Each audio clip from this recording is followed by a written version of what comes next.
Hello everybody, good morning and welcome to the United Stands. I'm Mark Goldbridge and this is your latest Manchester United news as Ruben Amorim demands a Victor Osimhen type striker ASAP as more injury concerns hit United as they try to rescue this survival mode season. Also, we'll be talking about the potential for Manchester United to move for Son. We've got more on INEOS and their incredible strategy to make Man United great again. Also want to talk about the potential for INEOS to actually be buying the Glazers out. We've heard about that this morning. And more about, what was the other thing I want to talk about? Just mention the injuries, a little bit about transfers, also the rest of the season as well. And actually, before I start, I just want to hit three big topics. I quite like doing this. It sets the show up quite nicely. We did it on the match reaction yesterday with 5 big points from it. And I did it on the morning show yesterday as well. So, look, I heard Shearer last night moaning about the penalty that Manchester United didn't get given against them, against Everton in the last minute. Look, I'm going to call this out because the other thing I was going to say is the treatment of Garnacho by the Manchester Evening News again is a bloody joke, and I'm calling that out as well. Why not? But Alan Shearer last night and a few other people saying it's a disgrace, Everton fans going mad. I understand Everton fans going mad, right? Blue-tinted glasses, I would have wanted a penalty at the end because that's what you do. You say it's a disgrace because it's just club bias.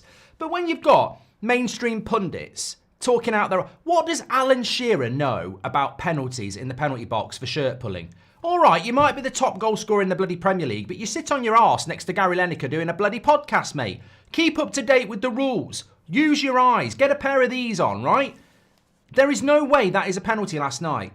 Absolutely no way that is a penalty. Watch it. Ashley Young. The reason Everton don't... If I was an Everton fan, I wouldn't be getting mad at VAR.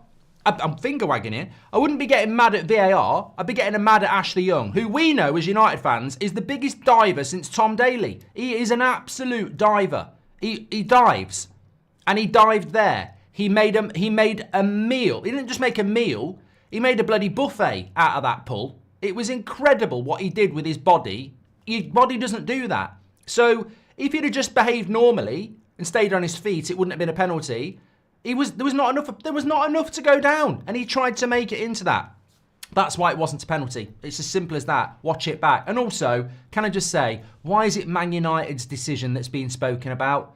Villa, they could have got a penalty last night. It was worse. We don't get penalties for that. It's as simple as that. Those penalties do not get given, and also, nobody's mentioning the fact that Ten Hag and Man United lost to West Ham because of a dodgy penalty that wasn't a penalty. So, you know what? It swings and roundabouts, isn't it? Whenever it's to do with us, it's always a farce. It's always a joke. But actually, I think they got it right. I think the referee's a bloody idiot for falling for it in the first place, to be honest with you. Second thing I want to talk about is, I think it was, I got sent this morning. From United Red Report, which is an aggregator on, I quite like them actually, aggregator on social media. They're saying that final per Muppeteers via YouTube live stream, final Qatar offer was illegal. All of the Qatar offers had no proof of funds, so Jim would like to increase his stake in the club. So what are our thoughts on that? This Qatar stuff being illegal is just so boring. What does that actually serve at this point? Was the Qatar bid illegal or not? You're a bloody moron if you think INEOS were going to sell, if you think Glazers were selling the club anyway. Whether the bid was illegal or legal, and Qatar say it was legal, and some people say it wasn't illegal, I couldn't give a toss. It's just pro Glazer spin. You know, that's all that is. The Glazers were not going to sell this football club. So whether Qatar was legal, whether someone was going to come in last minute and buy it all, no one was getting all of this football club anyway. I don't know why we're still talking about that. As for Sir Jim Ratcliffe would like to increase his stake in the club, it's really funny that, isn't it? That an aggregator on Twitter knows this firsthand. I mean, to be honest, they have got their mouth attached to the INEOS arse, but what comes out of arse is shit. It was Andy Mitten who interviewed Sir Jim Ratcliffe a few weeks ago. And Andy Mitten asked Sir Jim Ratcliffe in that interview if he is planning to increase his stake in the football club, to which he said no.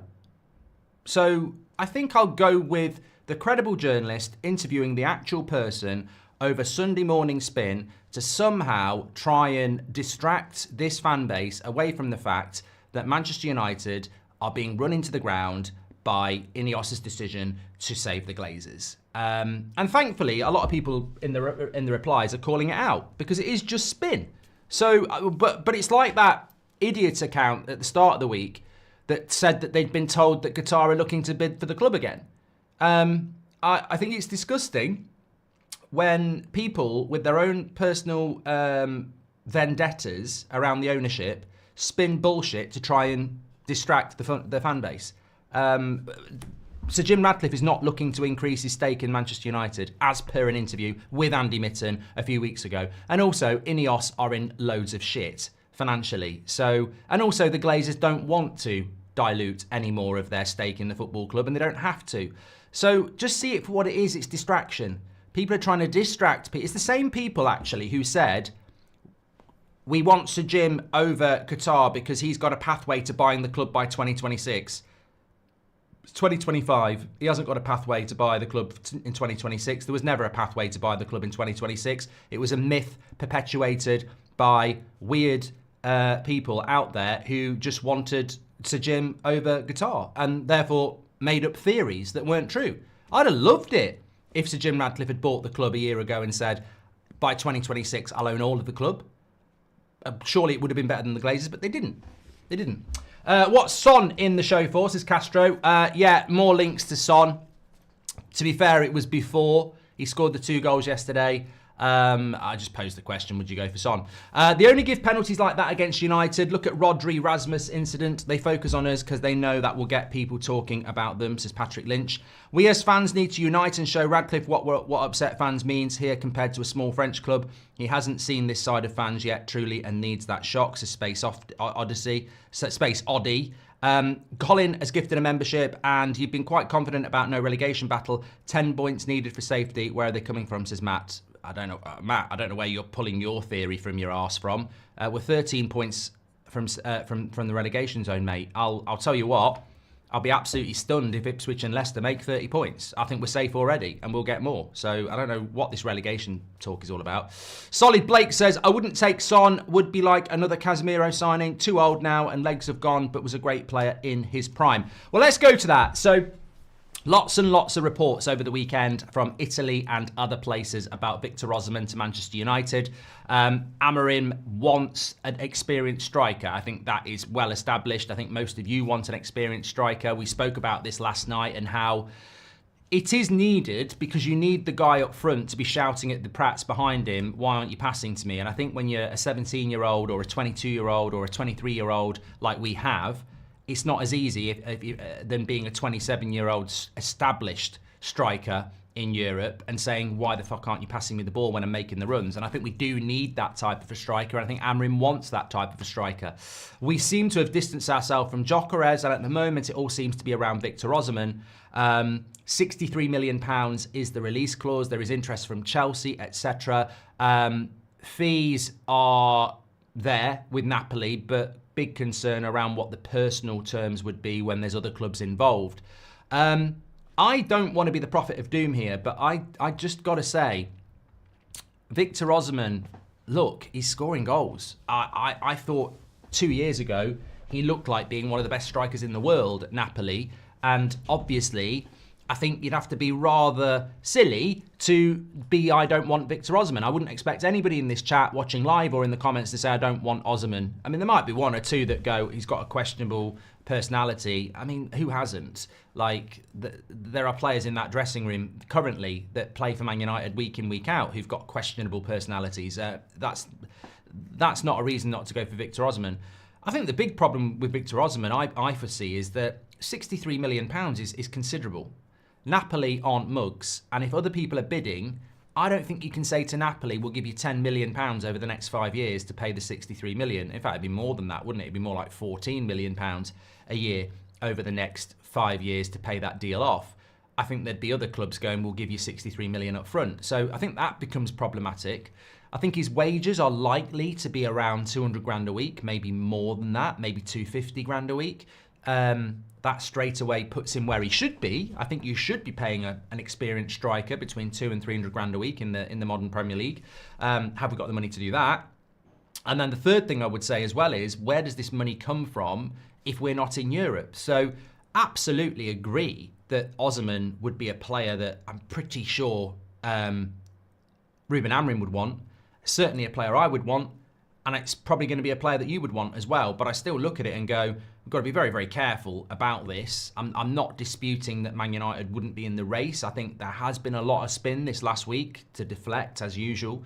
But the bottom line is we do need an experienced striker. We're short up front anyway. I mean, Obi Martin's breaking through. Rasmus, as we know, has his own issues. And Xerxes not really a striker. So we definitely do need one. Where the money comes from and the competition that's going to be, Chelsea need one, Arsenal need one, Liverpool potentially want one.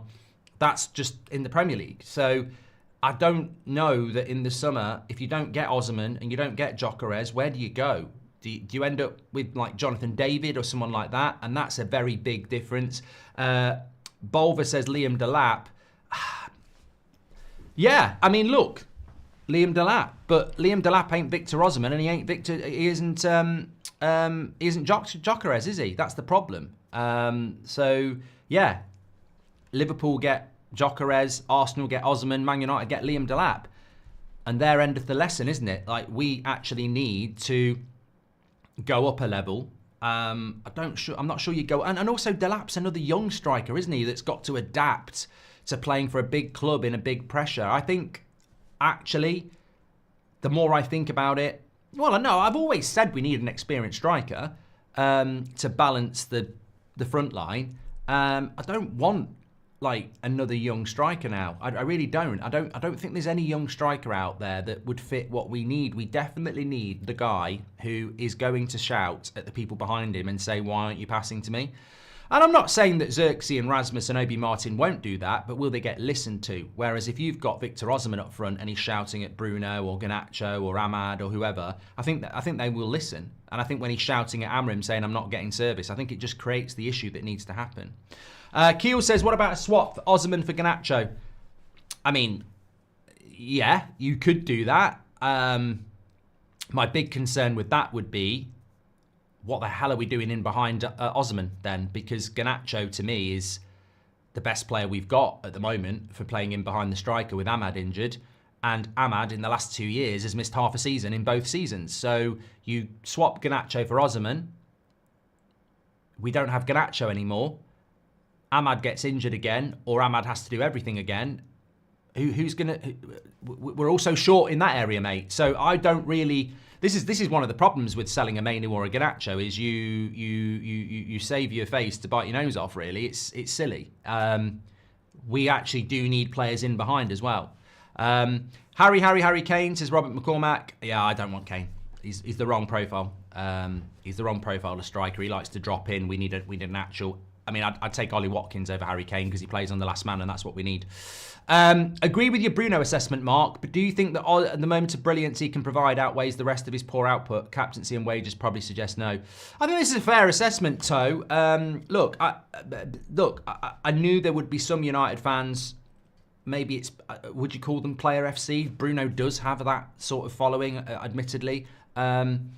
They were sort of like, Bruno to the rescue. Yeah, all right, Bruno might have misplayed a few passes, but he got us back into the game. And I sort of look at it, honestly, and I haven't changed after a sleep. I think, yeah, Bruno scored a free kick from the edge of the box. Is there something worldy about that? It's right on the edge of the box. I would expect him to hit the target. All right, I wouldn't expect him to necessarily score, but it's a very good opportunity for a technical player to score a goal. I would expect James Maddison to probably score that sort of a goal as well. So I don't think Bruno gets us back into the game. He scores a free kick that he should score more of, to be honest. And as for his inspiring us back into the game, I'll accept it did change the game. It made it 2-1 and it gave us some momentum. But I'd also look at all the misplaced passes, the crap corners, and say, if we had somebody who did that better, would we not have been back in the game before that? I mean, the first goal comes from a misplaced pass from him that ends up with that corner that ends up with a goal. So I think there's a debate to be had about Bruno at the moment. He said himself after the game he's got to do better, but I think walking off with the man of the match, subconsciously, will he be going, oh, that was all right? I don't mind. I like Bruno, and I like the fact that people defend him. It's not that deep. But I'll be honest, I've sort of reached the end of my tether with him at the moment because I just think he's massively underperforming for what we pay. I don't know why we increased his wages. I don't think he's justifying that wage. I don't think he's playing particularly well, and I think he's one of the bigger problems in the team at the moment. And that's just where I am with that. Son on a 1-year contract and Osimhen for 2, says Keel. Yeah, I mean, just to add into that, there's. I think a lot of people last night were talking about Son because he'd scored a couple of goals and he's only got 1 year left on his contract. Would Man United be looking at him? For me, I mean, look, I'll run a poll on this one. I think it's more I mean, there's no point running a poll on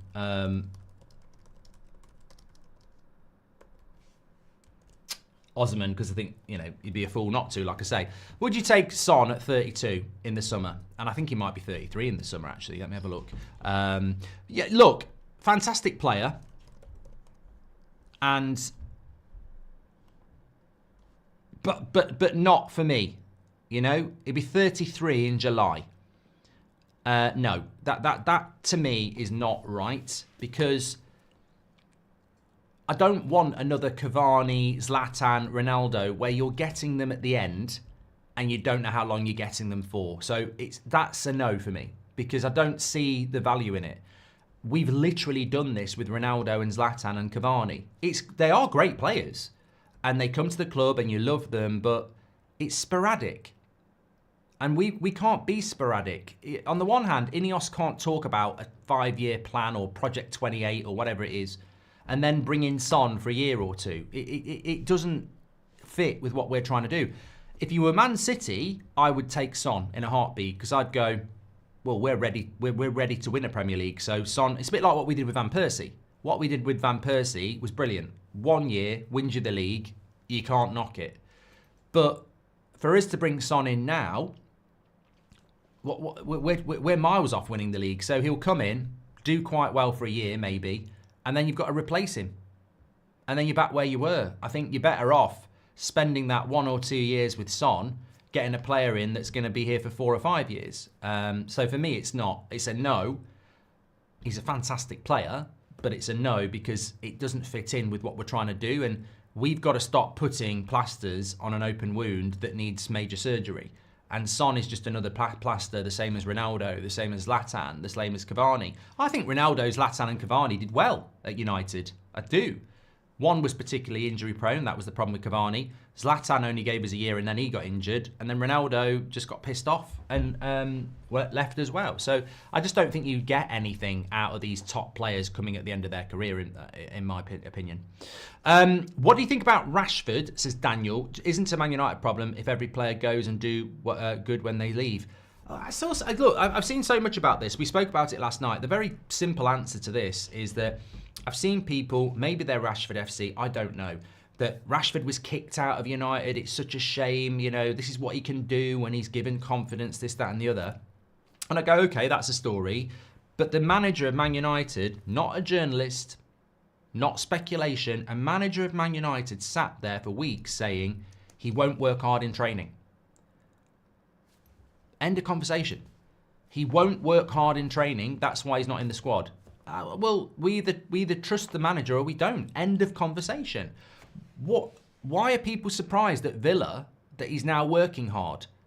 You've basically been kicked out of Man United, apparently. Well, he hasn't been kicked out of Man United, has he? He's been given an opportunity at Man United that he doesn't want to take. The manager has tried everything to get him to respond. He still won't respond. United and Rashford said himself he wants a new challenge. He's gone to Aston Villa and he wants to prove Man United wrong. But he didn't want to prove Man United wrong in a Man United shirt. So he's at Aston Villa. There is no mistake from Manchester United. He was given the opportunity and he didn't want to take it. He wanted to do it in a different shirt and he seems to be doing quite well in a different shirt. So ultimately I look at it and go, all the best. We need to move on. And my personal opinion is he doesn't even fit the system because we don't play with 3 forwards behind a striker anymore. We don't play with a wide forward. So, you know, I heard somebody saying he'd work really well with Dorgu. Come on, can you actually look at the system before you start talking out your arse? We don't play with a left winger and a left back. So how's he going to work well with Dorgu? He'd have to play where Garnacho is to work well with Dorgu, and he can't play as a number 10. So it's a waste of a conversation. I'm happy he's doing well because we need the money. He needs to move on. And yeah. Danny says Amorim was lying about Rashford for INEOS, says Danny. Yeah, well, you can, if you want to go down the conspiracy route and be distracted and stop whatever movement might be starting up against the owners, well done. You're a cheerleader for that. Can't really do surgery until big contracts go, says Kiel. Would you take Sesko or Openda from Leipzig, says Ross. I actually would prefer a Gyökeres or an Osimhen. I want the most experienced top-level striker that's going to be here for 5 years we can get. Sesko worries me a little bit. I've got to be honest, Ross. Sesko worries me a bit. I'd be happy to get him, but he does worry me a bit because I think he's the sort of player that might come to the Premier League and be a bit of a, well, you know, again, he's quite young. He's not really done it at the top level. There's a lot of people who think he will. I don't know whether that's the... I just feel if he went to Chelsea, he'll start scoring loads of goals. If he goes to Arsenal, he'll score loads of goals. If he comes to Man United, he'll sink under the pressure. And I think we need somebody somehow who isn't going to do that. Injuries. I want to talk to you about this. So, injury concerns for Amorim. What we're hearing, good sources. We always get good sources on injuries. UTD Menace is not on Twitter anymore. So, it's not... I'm not saying it's from there because they're not on Twitter anymore. But, yeah. So, where are we with injuries? Collier is more significant than has been reported, which is a real shame because we've now got an injury crisis in the midfield. Agate is back, but basically he's got a choice between Bruno, Casemiro and Eriksen next to Agate, which I don't think is ideal because obviously Mainoo's not back till April. Collier might not be back until after the international break now as well. That's a little bit longer than we actually thought with Collier. I think we thought it was a little bit of a knock. It's a little bit more significant. Ahmad's obviously out for the season. Mason Mount, they're not even putting a date on. So Mason Mount might not even be before the March international break and could well be April as well. Remember, Mason Mount's been out since December with an unspecified injury. So I don't have a clue what's going on with that. And Luke Shaw, who Amorim would love to have Luke Shaw back because we're really short on that left-hand side of defence. He's having to play De Ligt there. He's played Mazraoui there. He's tried Yoro there, all with differing levels of success. He desperately needs somebody who can do the Martinez role, and Luke Shaw fits it if he's fit being the operative word. Man United sort of put it out there a couple of weeks ago that Luke Shaw's knock-back injury would only be for a few days, and he'd be back in training 2 weeks ago. He's still not back in training now. So, again, a big area of uncertainty around Luke Shaw that he might not be back until mid-March now either, which is also an international break. So it's looking like Luke Shaw probably won't be back, if he is back, until April after the international break, which is another 5 weeks away. So there's no light at the end of the tunnel for Amorim, and he can't really bring anybody in either. Well, he can't. It's an international break. And he has spoken about, look, free transfers, which I think is... He was asked this, actually, and I think there will still be people in the chat saying, what about Paul Pogba? What about Paul Pogba? Well, Paul Pogba can't legally play football till the middle of March because of his ban, and then it's an international break. So Paul Pogba can't actually play football, really, until April. Amorim has been asked about potential free transfers coming into Manchester United, and his answer was quite clear. No. We've got young players, and if we need to use players, we'll use young players, not free transfers. So I think that's closing a door on any free transfer anyway, but it's probably closing a door on the Paul Pogba nonsense, which I think was nonsense anyway. So yeah, we saw Obi Martin yesterday. I think a lot of people wanted to see Kone. I don't know that it can get any worse, really, in relation to some of how our senior players are playing. I think I was a bit worried against Spurs about throwing some of the young players in when you look at that bench. But if I was one of those young players, I'd feel quite confident because I'd look at the first team and I'd go, no matter how nervous I am or how ready I am, I actually can't misplace that many passes. It's impossible for me to misplace more passes than them. It's impossible for me to not pick up the markers or clear the ball like them. So I think the bar is so low at the moment in some of our performances that he may as well start throwing a couple of young players in every now and again. because it's been that bad. The Bruno slander is a bit extreme, says Captain. You can see he has to compensate his game for other players and not performing to their own level. I don't think it's slander, Captain. And I think it becomes a dangerous conversation when people start saying the Bruno slander, the Bruno hate. The bottom line is, my history of Bruno Fernandes is there. Like, I couldn't wait for us to sign him. I wanted us to sign him. I was disappointed when we didn't get him in the summer. I thought we'd missed an opportunity. I was absolutely confident he'd be transformative for us. We bought him and he was transformative for us for a couple of years. And then gradually it's just fell off and off and off to now where all you ever get with Bruno is somebody having a look at some stats to try and find, oh, look at what Who Scored gave him in the game. And, oh, look at the amount of pass accuracy he's got. But on the eye test, I'm not seeing man of the match. I couldn't give a shit what some player rating service gives a Man United player anyway. The only player rating service I'm interested in is the one we do after the game. Because by and large, it's pretty similar to what I end up doing, and I think it's more real. I mean, look at that Wally yesterday giving De Ligt 2 out of 10. It's not even a gender. It's beyond that. It's ridiculous. So why would I listen to TNT giving bloody Bruno man of the match? I don't care if you've got pictures of Bruno on you all. Well done to you. Everyone's got to have a favourite, but he ain't playing well. He's not playing well at all. And he's got to play a lot better. And I find him infuriating at the moment. I really, really do. And you say, well, he's got to compensate for everybody else. I don't think he does have to compensate for everybody else. I think by trying to compensate for everybody else, his game becomes chaotic. And chaotic performances lead to chaotic results. If you're playing centre midfield, have fucking discipline to play centre midfield. Don't go wandering to right back or up front or left wing and leave a hole in the midfield. If you're playing as a number 10, stop dropping into the midfield to compensate for the fact that Casemiro's there. Like, you're right. He is chaotic. He is trying to do too much. I've said it before. When you used to play football at lunchtime at school and you're on the shit team, you'd play everywhere to compensate for the shit players, but that doesn't work in the Premier League. You can't do that.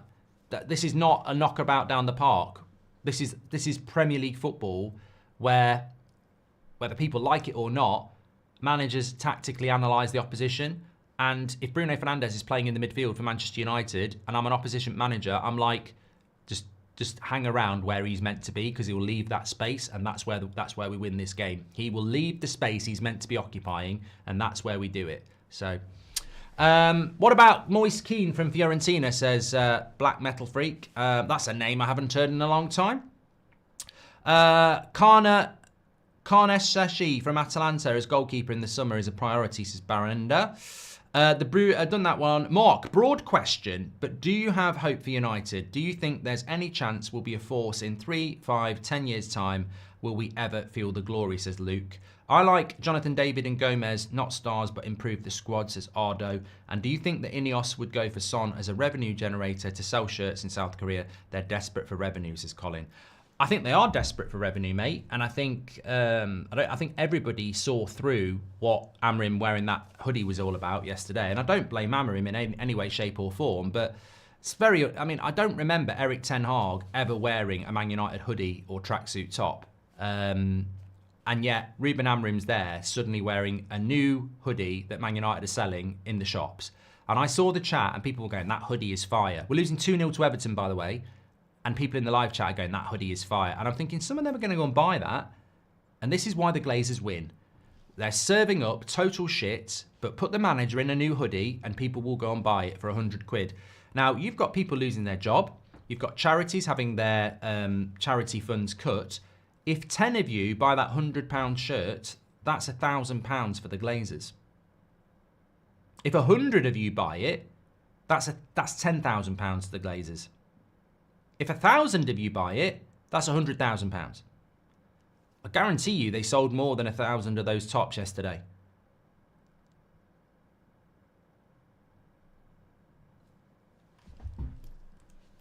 I'll leave you at that. Do the maths. Do the maths. So, yeah, they'll look at all income generators at the moment. Toe Jam says, would you consider loaning Rasmus in the summer if the poor form continues, or would you give him another season, preferably behind an experienced striker? I know the Rasmus debate annoys you. Look, the Rasmus debate doesn't annoy me. It's the nonsense that jealous people online put out there about my relationship with Rasmus Højlund, which I don't have. I haven't spoken to Rasmus in a long time, and I want him to do well, but with every week passing by, we're getting closer to the summer where we hopefully will bring an experienced striker in, and then he will definitely be second or third choice. Now, you raise a good point, because if between now and the summer Obi Martin shows his worth, you've got your backup striker to your experienced striker, in which case a loan for Rasmus would make sense. If Obi Martin's not quite ready, maybe you loan him and you keep Rasmus as the backup striker. But either way, I think he's staring into being the backup striker next season, isn't he? And I don't think anybody can argue with that. But Man United have got to bring in the striker. Agate for captain, says Matt. I think it's very unfair to give him the captaincy that early on, if I'm being completely honest. But going back to, I was asked a good question there about, do you see any positivity with INEOS in charge of Manchester United? And look, I did read it on the show last night, but I'd go back to what I read out to you last night, which came out from, was it the Mirror? And it basically said, Sir David Brailsford and his cohorts are sick of hearing about how Man United dominated the Premier League for 2 decades under Sir Alex. Sir David Brailsford feels the achievements of the past are weighing heavily on how United now go about their business of bringing back the glory. I mean, I don't know who the source is on that, but again, INEOS haven't had the best few weeks, and that is just makes you want to throw up. So Sir David Brailsford, who is basically the guy who's been tasked with renovating Man United's project, he's sick of hearing about the success we had under Sir Alex Ferguson. Well, I tell you what, mate, I'm not sick of hearing about it. It's the only thing that gives me any solace at the moment is remembering what we're meant to be. So we've got a guy who's trying to transform Man United, who's sick of hearing about how successful we were. INEOS want absolutely nothing to do with the past, says a Man United insider. They don't want to hear how things were done when Man United were winning 13 Premier League titles, and they won't accept any suggestion that lessons can be learned from when the club's greatest ever manager was in charge. It's all very well drawing a line under the last 12 years and saying, let's move on. But it's become an obsession not to mention the period when United were one of the best teams in Europe. So, again, I've already got my thoughts on INEOS anyway, and then you get that dropping out.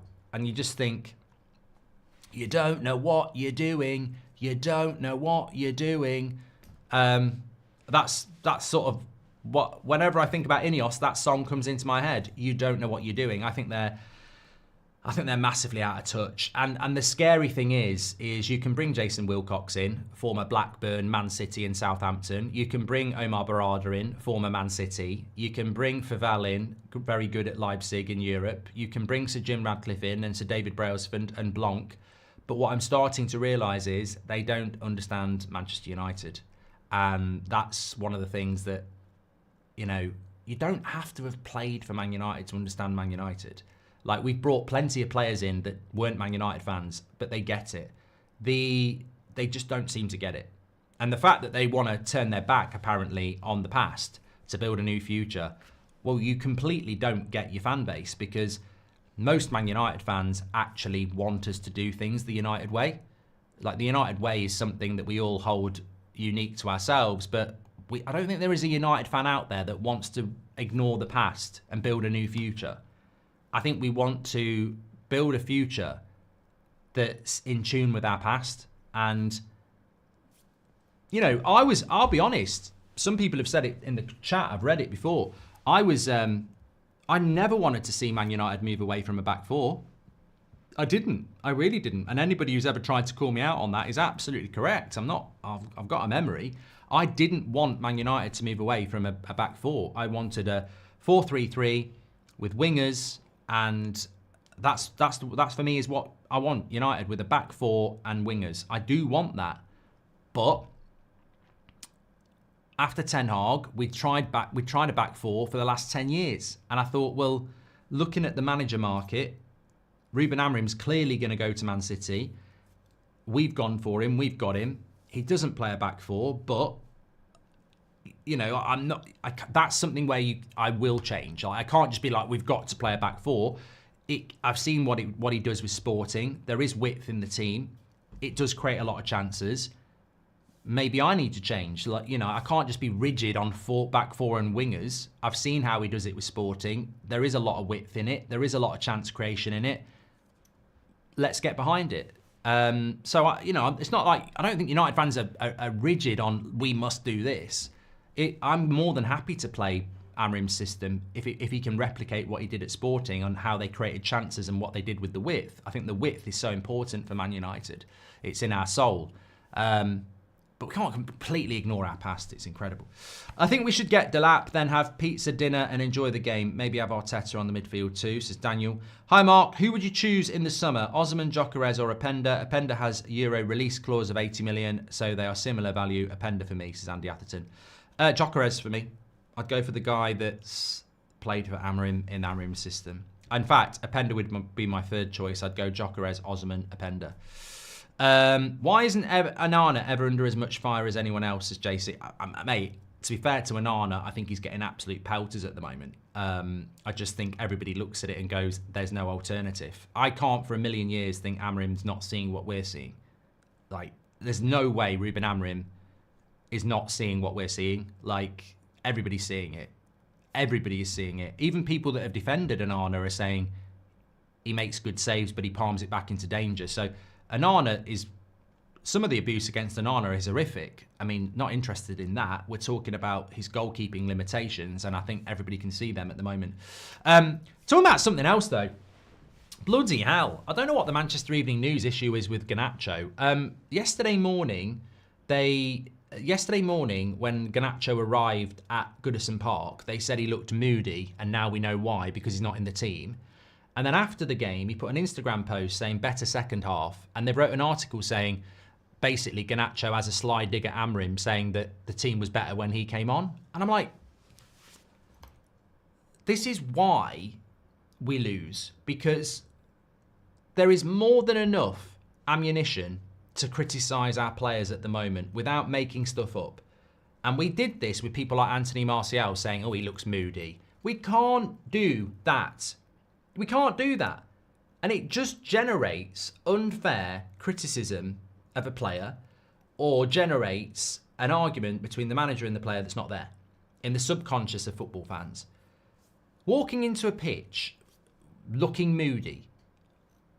Do you know what's going on in someone's head? It's ridiculous. And then better second half when they've come from 2-0 down to 2-2 might actually mean we had a better second half and turned the game around. I very much doubt it means better second half because I was on the pitch, up yours, Amorim. And someone writes an article on that. And you just think, we've got enough problems without making up problems. And the bottom line is, Garnacho will not be taking a little dig at Amorim at all. At all. Because Garnacho, if he's intelligent, will have people around him, like you and I, who, when I saw Garnacho on the bench, I was like, I like Garnacho, but this is clever. For the first hour against Everton, it's going to be chaotic. It's going to be aggressive. Garnacho, we've got a game on Wednesday. We've got a game next Sunday against Fulham. And then we've got the Europa League. Putting Garnacho in from the start, when he's not going to get the ball, is a stupid idea. Let's use him in the last half an hour. And we did, and it worked really well. That's tactics. That's clever. So, yeah, incredible how mythical stories get bloody written. Garnacho doesn't need to start every game. A lot of people think he's better off the bench with half an hour to go anyway. And I thought that was good management by Amorim, and I doubt very much Garnacho will be that bothered about it, because actually, if I'd have been on the bench, I'd have been, I don't want anything to do with that first half. I'd have been absolutely slaughtered for not getting the ball. He comes on. Contrast Garnacho's half an hour with Xerxes and Rasmus. Garnacho was way ahead, and he only played for half an hour. Roy Keane was always moody. We need more of it. It's called focus, says Jason. And thank you very much for that. Okay, well, look, lots and lots to get into this morning. If you didn't watch live, get your comments in, of course. Really appreciate that. Don't forget, we've got our own fan survey coming out this week. If you've got any suggestions for that, I'm going to do a community tab, but we're up to about 15 questions already. It's going to be a big survey of the United Stand community around things like... Do you think it would be a good thing to have games called off to get rid of the Glazers? Also, would you be willing to not buy merchandise in the summer? Yes or no? What would you like to see happen to the ground? Knock it down, build a new one, regenerate the current one. Questions like that, so that when we've got it all, and we need as many people to do it as well, but all you got to do is sign up for the survey by clicking the link in the description, and then you'll get your confirmation email, and we'll get that out for you this week. Looking forward to that. But I'm going to do a community tab because I wouldn't mind adding maybe 5 or 6 more questions, and some of you might have some good ones, so let us know about that as well. I'm doing Liverpool against Man City this afternoon on That's Football, and we have got an 8 o'clock show tonight, of course. Thank you everybody for that. And it will be really good actually, because I don't trust these news outlets and their surveys, and I don't trust United and their season tickets holder survey. So with this, it will be completely transparent. So it'd be good to get some good questions in it. Amorim hoodie equals Champions League trophy, says MWK. Yeah, thank you. Jenny says that Toxic Sunday is alive and well. Thank you. Thankfully, I'll thank everybody in the chat. I managed to miss any toxicity in there, but it is Toxic Sunday, so beware. Take care. Speak to you all in a bit. Thanks for watching.